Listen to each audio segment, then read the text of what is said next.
Pai, soberano que é Deus da terra, agradecemos por mais uma semana de conversa, mais um dia que nos deu, pela vida que tu nos dá, pelo teu suprimento, pelo teu livramento. Acima de tudo, Pai, pelo amor que tens dispensado a cada um de nós.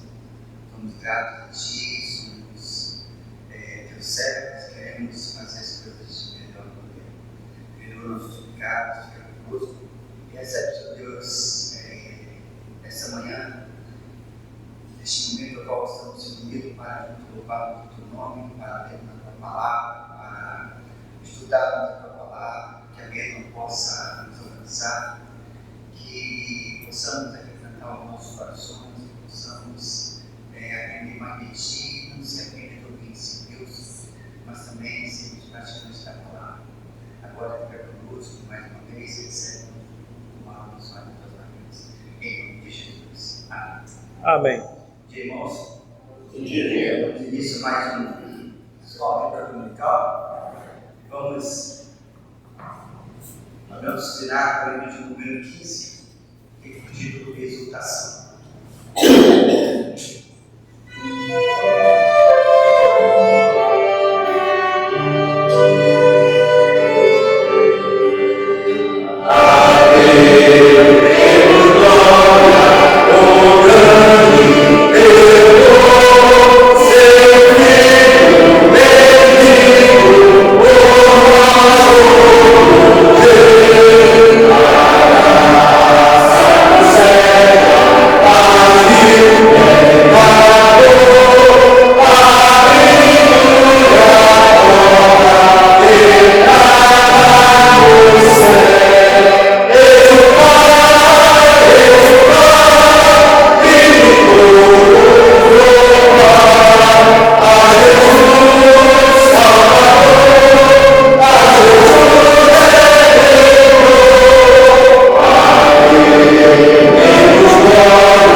Deus de Israel, Perante cuja face estou, nem orvalho nem chuva haverá neste ano, segundo a minha palavra.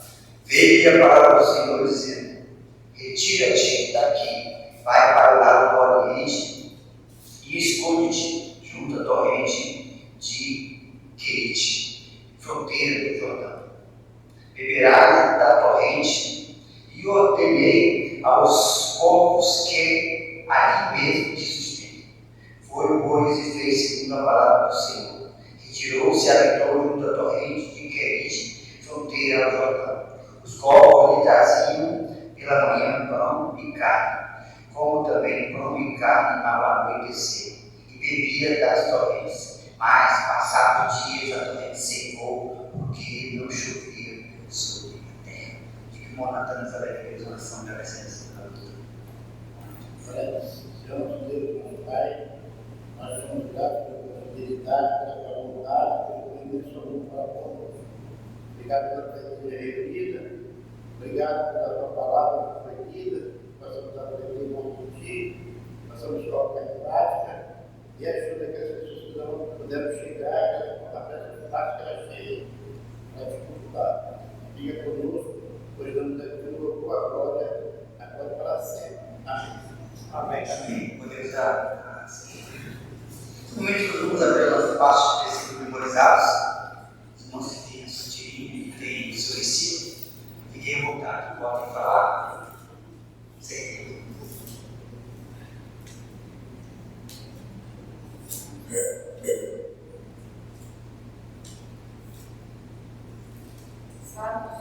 Provérbios 19 diz assim: melhor é o homem que anda na sua integridade do que o perverso do nada e tudo.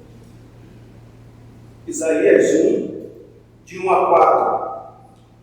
Visão de Isaías, filho de Amós, que teve a respeito de Judá, Jerusalém, nos dias de Uzias, Jotão, Acaias e Ezequias, reis de Judá. Ouvi, ó céus, e dá ouvidos, ó terra, porque o Senhor é quem fala. Criei filhos e engrandeci, mas eles estão revoltados contra mim. O boi conhece o seu possuidor e o jumento o dono da sua manjedoura. Mas Israel não tem conhecimento, o meu povo não entende.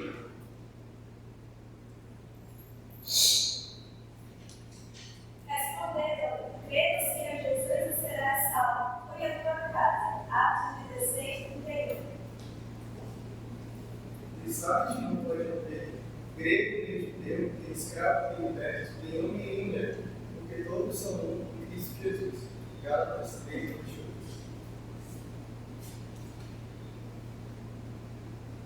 Eu sou o Senhor, olha não há salvação. Eu ansiei salvação, quer dizer, que a fim do eu estando não ouve voz.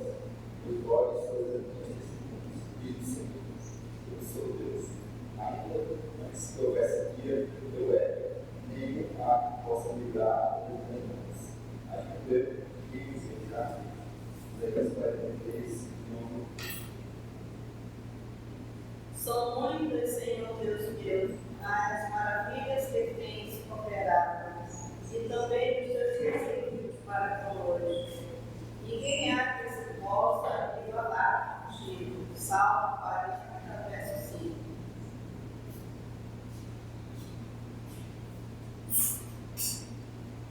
Alegra-te no Senhor e satisfará o desejo do teu coração. Salmo 37, 5.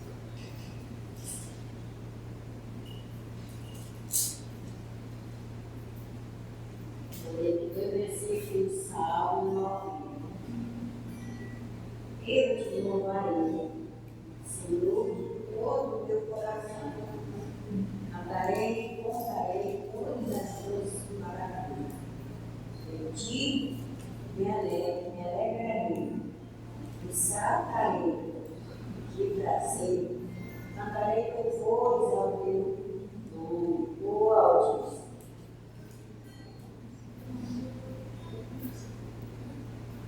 Eu sou a videira verdadeira e meu pai mora em mim. João 15.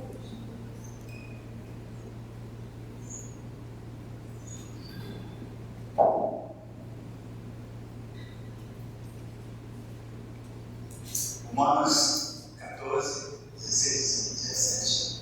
Não seja, pois, vituperado o vosso bem, porque o reino de Deus não é comida nem bebida, mas justiça e paz e alegria de Deus.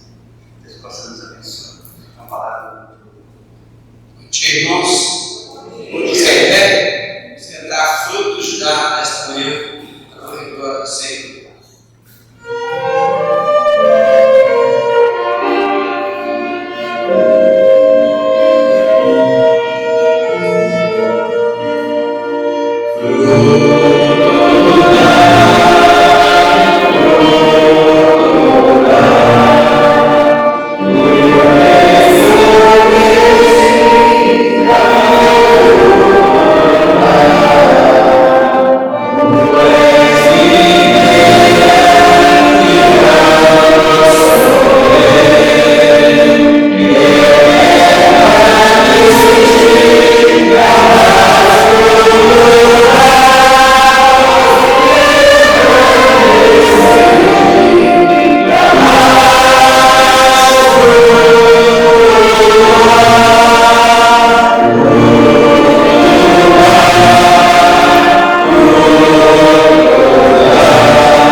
momento para o pastor.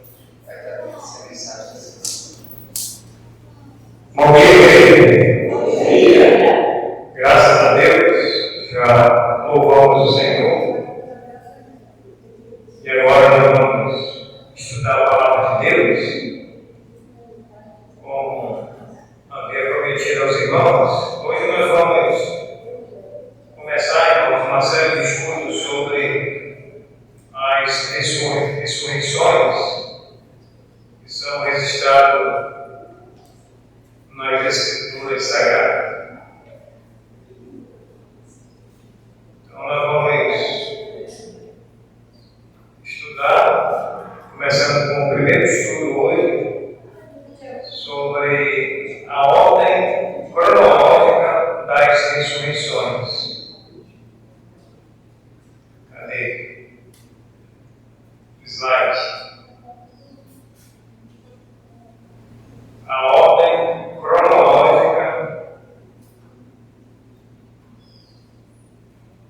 das ressurreições.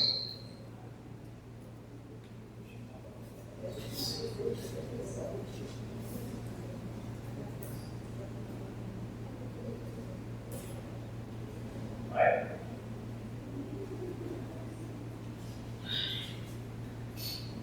Então vamos para a primeira ressurreição.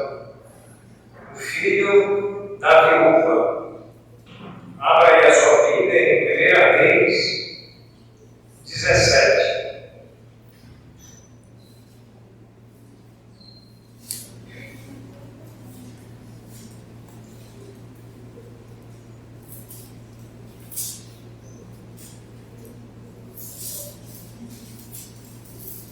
Primeira Reis 17.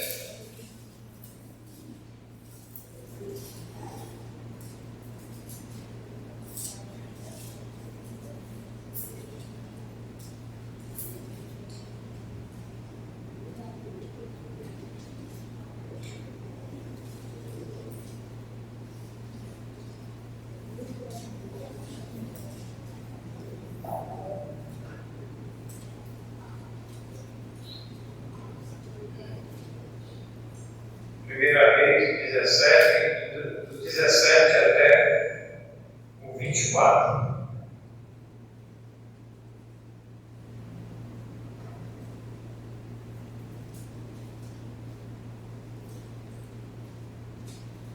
Diz assim a palavra de Deus.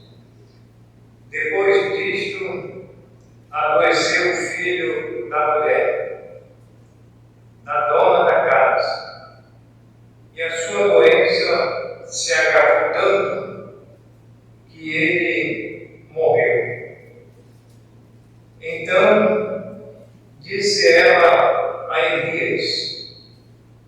que fiz eu, ó homem de Deus? Vieste a mim para trazeres à memória a minha iniquidade e matares o meu filho? Ele lhe disse: dai-me o teu filho. Tomou dos braços dela e o levou para cima ao quarto, onde ele mesmo se hospedava, e o deitou em sua cama. Então clamou ao Senhor e disse: ó Senhor meu Deus, também até a esta viúva com quem me hospedo afligiste, matando-lhe o filho? E estendendo 3 vezes sobre o menino, clamou ao Senhor e disse: ó Senhor meu Deus, rogo-te que faças a alma deste menino tornar a entrar nele. O Senhor atendeu a voz de Elias, e a alma do menino tornou a entrar nele e reviveu. Elias tomou o menino e o trouxe do quarto à sua casa e o deu à sua mãe e lhe disse: vê, teu filho vive. Então a mulher disse a Elias: nisto conheço agora que tu és homem de Deus, e que a palavra do Senhor na tua boca é verdade. Vamos orar. Senhor, queremos agradecer por esta manhã. Obrigado, meu Deus, por esse domingo. Pedimos agora a direção do Teu Santo Espírito para a compreensão desse assunto tão importante, meu Deus, para os nossos dias, para a igreja. Pedimos a Tua graça, no nome de Jesus. Amém. Irmãos, o assunto que fala sobre ressurreição é uma doutrina, né? A doutrina da ressurreição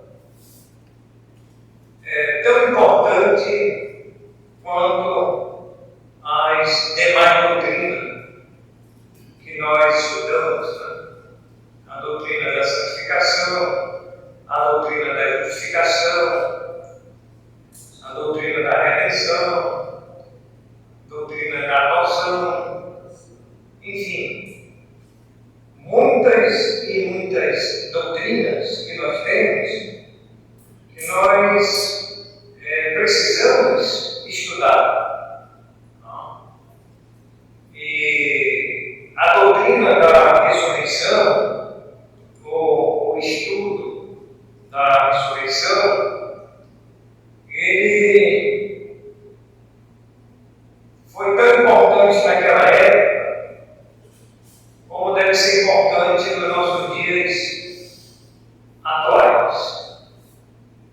No tempo do ministério do Senhor Jesus, existia o judaísmo e existia o cristianismo. Os judaizantes, que depois que eles se converteram ao cristianismo, muitos deles, eles afirmavam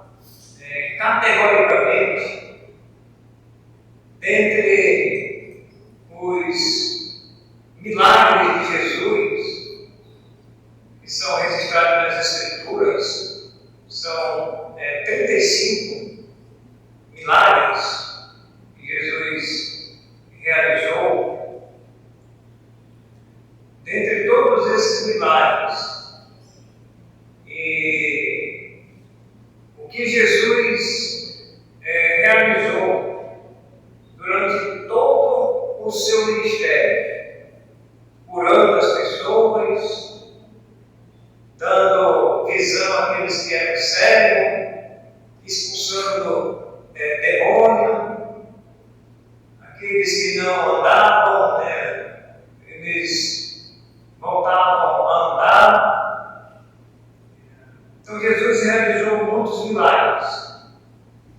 E dentre todos esses feitos que Jesus realizou, os judeus, e até aqueles judeus que não eram convertidos na época, eles diziam e eles afirmavam que a ressurreição é um dos maiores milagres, um dos maiores feitos de todos. Para eles, era como se fosse a verdade central do cristianismo. Por que eles, irmãos, afirmavam isso? Porque naquela época, irmãos, muitas pessoas, eles morriam, e eles morreram, eles morriam, muitos, eles não tinham esperança, por exemplo, a respeito da vida eterna, ou o que iria acontecer com o corpo daquela pessoa que morreu, o que iria suceder com ele, o que iria acontecer após a morte. Então eles não tinham essa expectativa, essa esperança da ressurreição. Para eles, morreu é como se acabou-se a vida. Então eles não tinham esperança da ressurreição após a morte. Então eles afirmavam e eles diziam que, de fato e de verdade, a ressurreição era uma verdade central e absoluta de que esse Deus, ele tem poder sobre a morte. A morte não era o fim de todas as coisas, como muito se ensinava naquela época, como muitos acreditavam. Não era o final. Mas a morte, irmãos, era só uma passagem para a eternidade. Então esse ensino da ressurreição, ele foi muito combatido, né? Ele foi muito combatido pelo gnosticismo, ele foi muito combatido pelo agnosticismo, ele foi muito combatido, irmãos, pelas diversas religiões, como os saduceus, os escribas, aquelas religiões do tempo de Jesus. E Jesus teve que, em alguns momentos, enfrentar. E os saduceus, eles principalmente, eles não acreditavam que este corpo, esta matéria, ela poderia ressuscitar. Então, na mente deles, irmãos, era impossível a matéria voltar de novo a ter vida, entendeu? Eles não acreditavam. Então, eles eram muito assim, incrédulos. Eles negavam a ressurreição. Enquanto que o cristianismo ele estava crescendo e se divulgava bastante essas doutrinas, né, ela foi bastante atacada, ela foi bastante utilizada por esses grupos religiosos. Mas nunca, irmãos, a igreja, desde o tempo da igreja primitiva até os nossos dias atuais, nunca a igreja negou esse fato verídico a respeito da ressurreição. Se a Bíblia ela relata, irmãos, esses acontecimentos das ressurreições, não apenas uma única vez,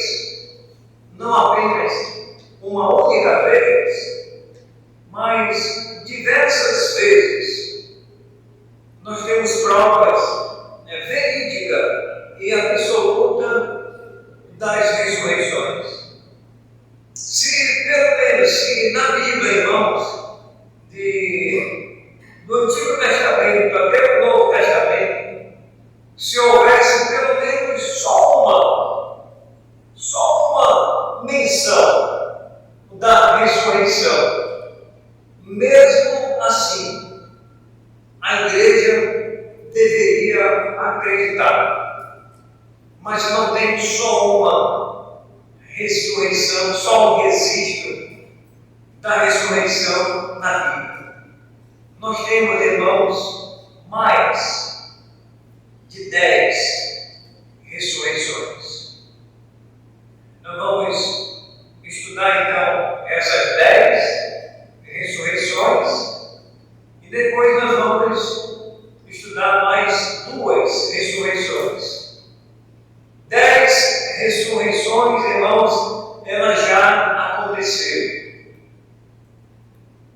Falta 2 ressurreições que elas ainda vão acontecer. Elas vão acontecer. 10, cronologicamente, do Antigo Testamento até o Novo Testamento, elas já aconteceram. Então, para nós, irmãos, já é o suficiente se tivesse o registro só de uma. A igreja iria se apegar naquela ressurreição. Mas Deus, irmãos, Ele deixou registrado mais de 10 ressurreições. Está aí nessa Escritura. E se Deus deixou esses registros nas Escrituras, é para a gente então estudar, para a gente tirar lições para nossas vidas e para a igreja também ter esperança de que a morte, irmãos, não é o fim de todas as coisas. Tá, irmãos? A morte para a igreja, para o cristianismo hoje, é apenas uma passagem para a vida eterna. Quando eu falo uma passagem, é como se você comprasse uma passagem de avião para hoje de madrugada. Aí você vai viajar. Você vai pegar um avião e você vai viajar e você vai subir. Assim, irmãos, vai ser. Estou falando apenas simbolicamente assim, é a vida do crente. Depois que ele morre, a passagem já está comprada, o pagamento ele já foi feito. Você não precisa mais pagar. A garantia já está dada. Não tem atraso, não vai ter atraso no voo. Não vai ter volta no voo. Porque essa passagem, o próprio Deus, irmãos, Ele pagou. Ele pagou. Então nós estaremos ausentes do corpo, presente com Deus.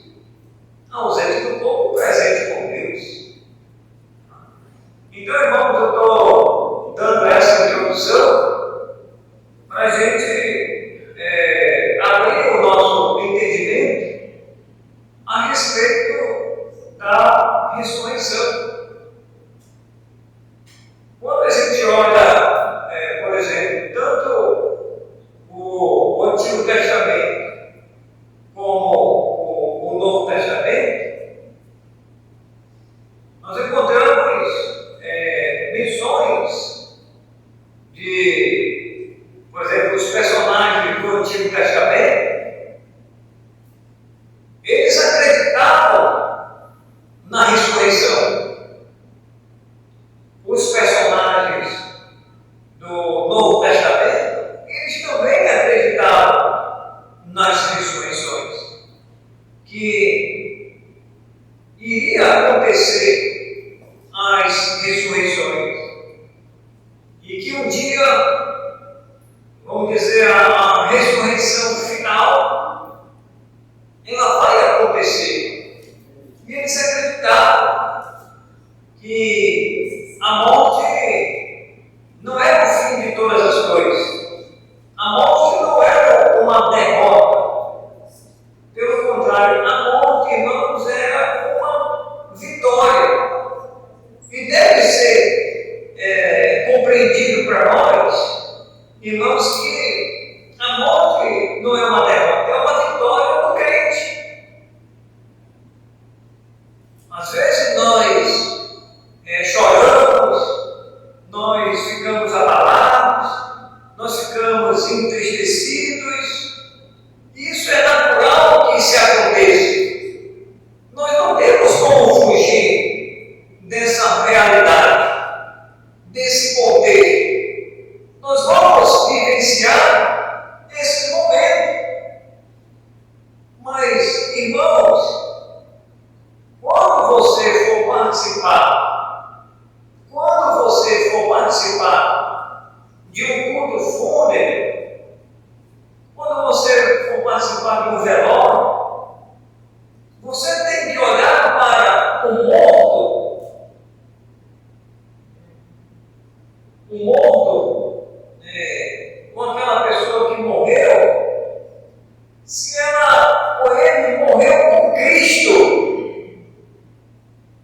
se ela ou ele morreu com Cristo, e você está lá participando daquele velório, daquele culto fúnebre, nós temos que olhar, irmão, com a expectativa de que aquele irmão querido, aquela irmã amada, um dia ela vai ou ele vai ressuscitar. E que ali, irmãos, não é o fim da sua vida. A morte, ela foi vencida. Porque a ressurreição, irmãos, é a vitória. E vai ser a vitória para todos os crentes, de todos os tempos, de todas as eras. Então, os personagens do Antigo Testamento, do Novo Testamento, irmãos, eles tinham essa esperança. E essa esperança, irmãos, era uma esperança viva. Não era uma esperança morta. Não era uma esperança com dúvida. Eu não sei. Deus sabe. Não, você deve saber. Você tem que ter convicção. Deus, ele já sabe de todas as coisas.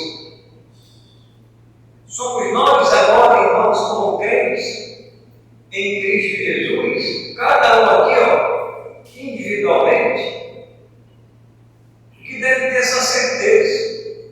Porque a ressurreição, irmãos, apesar de ser coletiva, ela é individualizada de cada um aqui, de cada parte, aonde você precisa crer. Você já creu na salvação? Você já tem certeza da sua salvação? Se você já tem certeza da sua salvação, mesmo que você morra, mesmo que nós morramos um dia, a Mas um dia, irmãos, nós iremos ressuscitar. Mesmo que morramos, um dia nós vamos ressuscitar. Os patriarcas, eles tinham essas férias. Abraão, Isaac e Jacó. Eles tinham essas férias. Jó, ele tinha também essas férias. Davi, ele tinha também essas férias. Salomão também tinha. E tantos outros personagens do Antigo Testamento e do Novo Testamento, eles sabiam que a ressurreição não era, irmãos, uma lenda, não era fictício, não era uma historinha que alguém contou, mas era uma realidade, era uma esperança viva.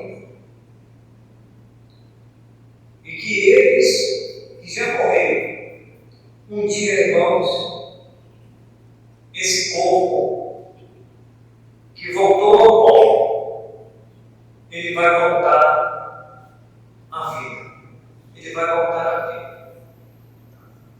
Então, irmãos, hoje,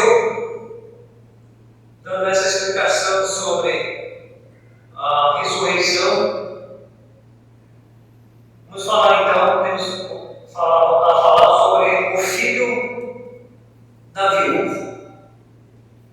Essa viúva, primeiramente, essa viúva não fala o nome da viúva, não fala como ela perdeu o esposo. O texto narrativo só fala que ela tinha um filho. E o contexto, irmãos, para a gente entender melhor essa história, que ela é interessante e nos chama a atenção, o contexto é que Elias, ele faz uma profecia diante de Acabe. Acabe era um rei mau, juntamente com Jezabel. Eles adoravam falsos deuses, falsos ídolos, Baal, tinha não sei quantos ídolos ali. E Elias está nesse contexto, juntamente com o povo de Israel. O povo de Israel está presenciando esse momento em que Elias vai lá e profetiza que não iria chover sobre a terra. E a profecia de Elias ela acontece imediatamente. Então, durante, irmãos, esses 3 anos e 6 meses, não caiu uma gota d'água. Agora, irmãos, imagine nesses anos, 3 anos e 6 meses, não caiu um pingo d'água. A gente aqui, tem só uma ideia. Nós aqui na Seda, ano passado, só tem uma ideia. Quem está lá do outro lado, lá na Seda, eles estão vivendo uma realidade. Nós estamos do outro lado, nós estamos na cidade. Aqui tem água, não é nada. Tem água mineral, você compra, a dificuldade é muito maior, o preço aumenta, a distância fica grande, fica tudo seco. Então a dificuldade, elas são maiores. Então quem está lá está vivendo a realidade. Então o que é que vai acontecer?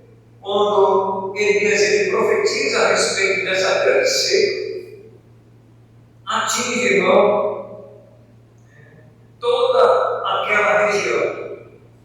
E a viúva, juntamente com seu filho, está nessa história, nesse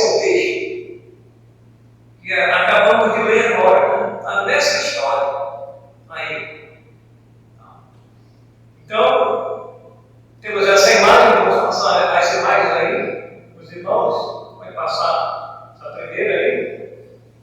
Então a seca, ela está extrema. Não tem água. Só o deserto. Só os grãos de areia.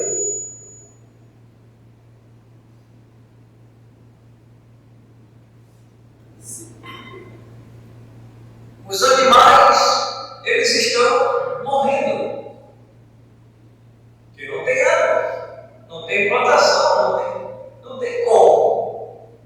Aí eu estava meditando nessa história, aí eu fiquei pensando e eu me perguntei a mim mesmo. Você já fez pergunta para você mesmo? Você já se auto-perguntou? Como é que você pergunta para você mesmo? Quando alguém faz pergunta para a gente é uma coisa, né? Agora quando você pergunta para você mesmo, e quando você é que vai ter que responder, aí eu pergunto para os irmãos, o que seria mais fácil para você viver com água ou viver com alimento? Você tem a água e você tem o alimento. Correto? Se você fosse escolher, você escolheria a água ou o alimento? É mais difícil viver sem água ou é mais difícil viver sem o alimento? Não? O que os irmãos imaginam? A viúva, ela vai viver, irmãos. Ela vai viver essas duas realidades. A viúva, ela vai viver essas duas realidades. Agora vai apertar por dois lados. Vai apertar por dois lados, né? E nós temos duas necessidades. O beber, que é a água, e o comer, que é a parte física, né? É a parte física. Todos os dois são necessários, né? Mas se você fosse escolher entre a água e o alimento, acredito que nós iríamos ser alguém que iria escolher o alimento, né? Pelo menos dá para sobreviver. Pelo menos do alimento ali tinha água, não teve alimento, né? Agora a água daria para aguentar. E foi exatamente isso, irmãos, que estava acontecendo nesse contexto. Porque durante 3 anos e 6 meses não choveu sobre a terra. Então, da onde eles tiraram a água? Do próprio alimento. Se tinha boi, tinha o tipo de animal naquela época, dali eles davam para sobreviver. A água estava escassa, talvez tinha pouca água ali no reservatório, e já estava acabando mesmo. Então isso atingiu, irmãos, ali, aquela região. E aí, passa aí, aparece Elias. Elias, a próxima imagem. Elias se depara exatamente, irmãos, com essa realidade. A seca é extrema. Elias, ele vai se refugiar e Deus vai sustentar ele. Diz aí o texto no capítulo 17. No capítulo 17 que diz que Elias prediz a grande seca e os povos o sustentam. E aí o que vai acontecer? Diz aí, passado o versículo 7, que o irmão leu hoje de manhã. Mas passados dias, a corrente secou, porque não chovia sobre a terra. Não chovia sobre a terra. Então Elias, o Senhor disse para Elias, versículo 8. Versículo 8. Então lhe veio a palavra do Senhor dizendo, o Senhor falando para Elias, é a palavra do Senhor, dizendo para Elias, dispõe-te e vai a Serepta, que pertence a Sidom, demora ali, onde ordenei a uma mulher viúva que te dê comida. Então essa foi a ordem de Deus. Diz para eles, olha, sai dali, de onde tu estás. E se ele ficasse lá, ele ia morrer. Vai a Serepta, tem uma viúva lá. E eu já providenciei, porque irmãos é o Deus da providência. Deus está providenciando o sustento para Elias. Versículo 10. Então ele se levantou e foi a Serepta, chegando à porta da cidade, estava ali uma mulher viúva apanhando lenha. Ele a chamou e lhe disse, traze-me, peço uma vasilha de água para eu beber. Ele estava com sede, Elias. E foi com ela e disse, olha, traz uma vasilha com água para eu beber. Indo ela buscá-la, ele a chamou e lhe disse, traze-me também um bocado de pão na tua mão. Um bocado de pão na tua mão. Porém ela respondeu, tão certo como vive o Senhor teu Deus, nada tenho cozido, há somente um punhado de farinha numa panela e um pouco de azeite numa botija. E vês aqui apanhei 2 cavalos e vou preparar o resto da comida para mim e para meu filho. Como comeremos e morreremos. Então, irmãos, aqui, nessa outra imagem, Elias ele tinha que chegar a essa cidade, a cidade de Serepta. Elias está exatamente aqui. Diz aqui, ó, veja aí no mapa. Atrás do mapa. Aí, ó. Irmãos, observa aí. Quem está lá no computador? Torrente de Querite. Tinha que passar pelo mar da Galileia até chegar a Serepta, que está lá em cima, já ali na Fenícia. Samaria, ele foi de Samaria, aqui onde está Israel, aqui onde está Acabe. Ele sai daqui, porque o Senhor quer falar a respeito da seca, né? Aí temos o Rio Jordão aqui também. Então tudo isso aqui seca. Ele fica ali em Querite, e depois o Senhor manda ele ir para Serepta. Ok? Então esse é o mapa aí, até onde Elias foi, até chegar nessa cidade, onde tinha essa viúva, que o Senhor estava preparando já o sustento de Elias. E Elias, então, irmão, vai, e na próxima imagem ele se depara com essa mulher. Veja essa outra imagem aí.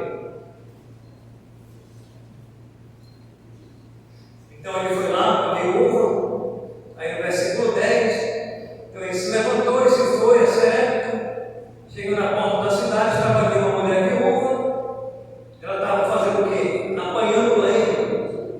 E ele a chamou e disse, traz-me, peço uma vasilha de água para eu beber. Aí a viúva, em cena, ela já vai preparar exatamente o que Elias pediu.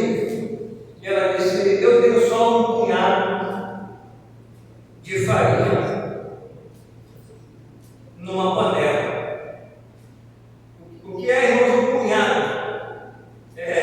Irmão Natan, o que é um punhado? Uma mão cheia. Uma mão cheia.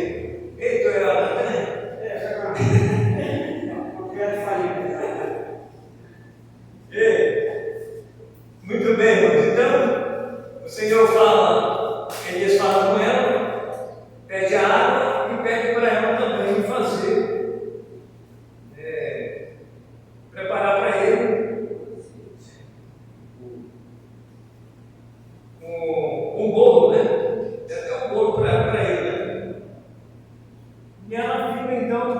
autoimagem.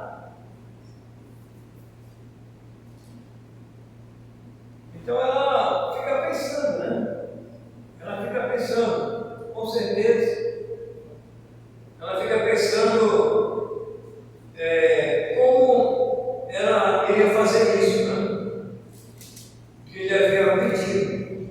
Ela pensava, irmãos, que ela iria preparar aquela última refeição, a última merenda, e ela iria comer o filho e ambos iriam morrer. Ele não tinha mais nada praticamente. Não tinha mais nada. Então ela foi lá, tinha a botija, e o azeite, e nessa outra imagem ela disse que só tinha um punhado aí, mão cheia, né? Exatamente. Há somente um punhado de farinha numa panela e um pouco de azeite na botija. Aí a botijazinha aí, os cavalos que ela já havia preparado. E ela disse: eu vou preparar para o meu filho, comê-lo-eu e morreremos. Ela nem disse que iria preparar para Elias, né? Elias, você está fora. Está fora da comida ali. Fica no teu canto aí.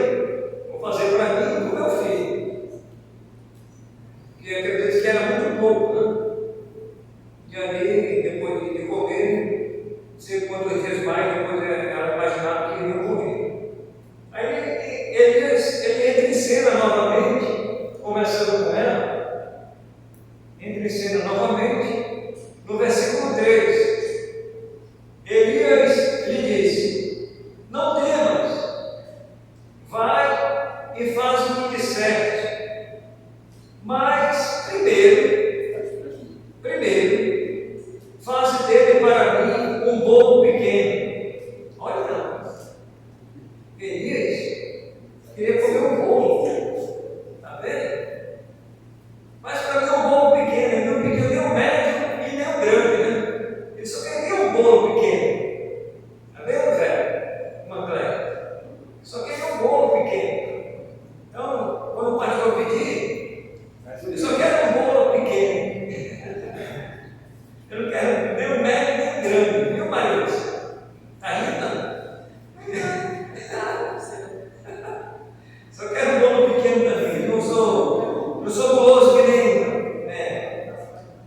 olho grande não. O olho de Elias é olho pequeno. Só queria um bolo pequeno.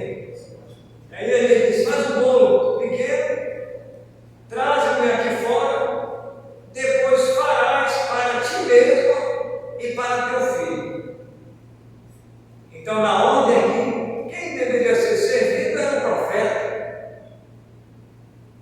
Elias foi egoísta ou não?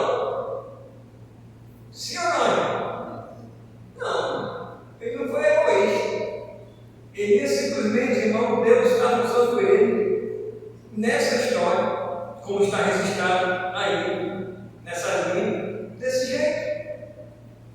Elias queria saber, e Deus também queria saber, né? Se a viúva iria obedecer à ordem de Elias, à voz de Elias, ou se simplesmente ela iria duvidar, ou ela não iria acatar a ordem de Elias.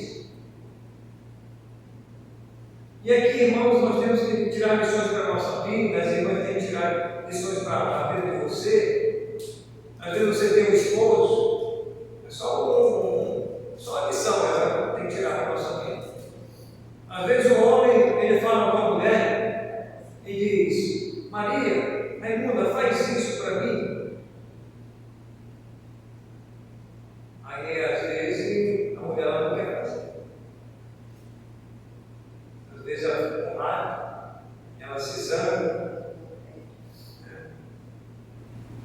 Jean, faz um bolinho para mim.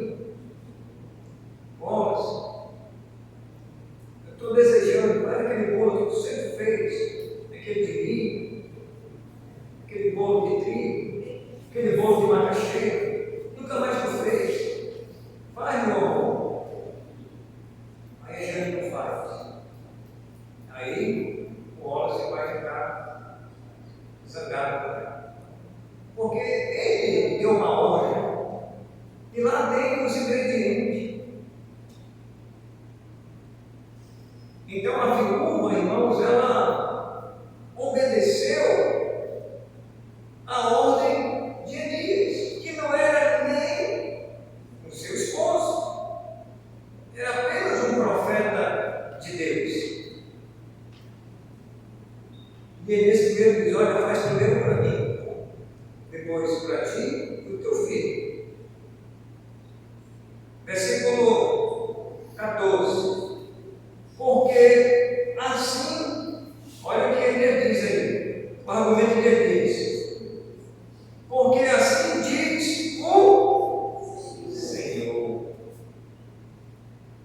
Elias agora reivindica que aquela ação tem, irmãos, a intervenção de Deus. A ação de Deus. Deus está agindo na vida do profeta, na vida da viúva e no seu próprio filho. Deus está suprindo essa necessidade e vai suprir essa necessidade de uma forma também sobrenatural. Porque assim diz o Senhor Deus de Israel, foi a nação, né? A farinha da tua panela não se acabará, e o azeite da tua botija não faltará, até o dia em que o Senhor fizer chover sobre a terra. Olha aí, irmãos, até o dia que o Senhor fará chover sobre a terra. Disse que não iria acabar. E não acabou mesmo. Deus supriu de uma forma sobrenatural. Ele um dia, ele disse, assim diz o Senhor. Assim diz Deus, assim falou Deus. E nós temos que obedecer. Deus só requer de nós a obediência para as coisas acontecerem. E vai acontecer, irmão. Por isso que Paulo diz, agindo Deus, quem impedirá? Ninguém. Agindo Deus, quem impedirá? Ninguém. Aí a obediência dela, versículo 15, temos uma ordem, agora nós temos a obediência da viúva. Foi ela e fez segundo a palavra de Elias. Assim comeram ele, ela e a sua casa muitos dias. Aí no plural, muitos dias.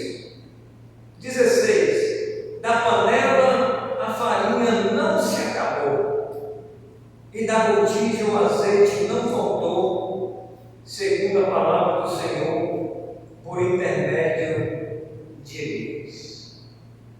Tem uma musiquinha aí que o pessoal canta, e a farinha da panela não vai acabar, e o azeite da botija não vai faltar. Só que é um sapateado aí, não é bom de cantar. É muito meio que sapateado. Então, deixa pra lá. Não vai cantar, só estou que eu ouvi. O pessoal quer fazer já um tipo de caipora. Tá? Então, irmãos, vamos ficar por aqui. Esse é o contexto. Só que esse quadro aqui, irmãos, ele vai mudar. Exatamente quando nós chegarmos aqui, ó. A próxima imagem. Essa aqui, ó. E estou comendo lá. Deus supriu, né? Olha aí, o bolo.